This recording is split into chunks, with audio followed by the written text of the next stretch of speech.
शंकर जी ने पार्वती जी को अमर होने की कौन सी कथा सुनाए? आइए जानते हैं शंकर जी ने पार्वती जी को कौन सी कथा सुनाई थी।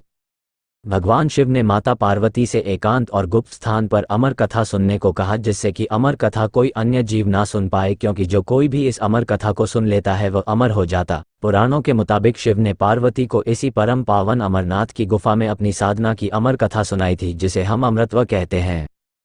पुराणों में वर्णित है कि एक बार माता पार्वती ने भगवान शिव से पूछा, आप अजर अमर हैं और मुझे हर जन्म के बाद नए स्वरूप में आकर फिर से वर्षों की कठोर तपस्या के बाद आपको प्राप्त करना होता है। मेरी इतनी कठोर परीक्षा क्यों? और आपके कंठ में पड़ी यह नरमुंड माला तथा आपके अमर होने का रहस्य क्या है? भगवान शिव ने माता पार्वती से एकांत और गुप्त स्थान पर अमर कथा सुनने को कहा, जिससे कि अमर कथा कोई अन्य जीव ना सुन पाए, क्योंकि जो कोई भी इस अमर कथा को सुन लेता है वह अमर हो जाता।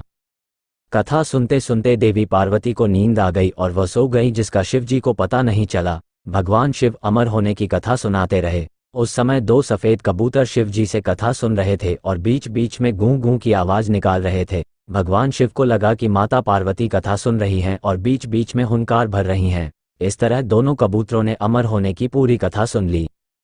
कथा समाप्त होने पर भगवान शिव का ध्यान पार्वती की ओर गया, जो सो रही थी। जब महादेव की दृष्टि कबूतरों पर पड़ी तो वे क्रोधित हो गए और उन्हें मारने के लिए आगे बढ़े।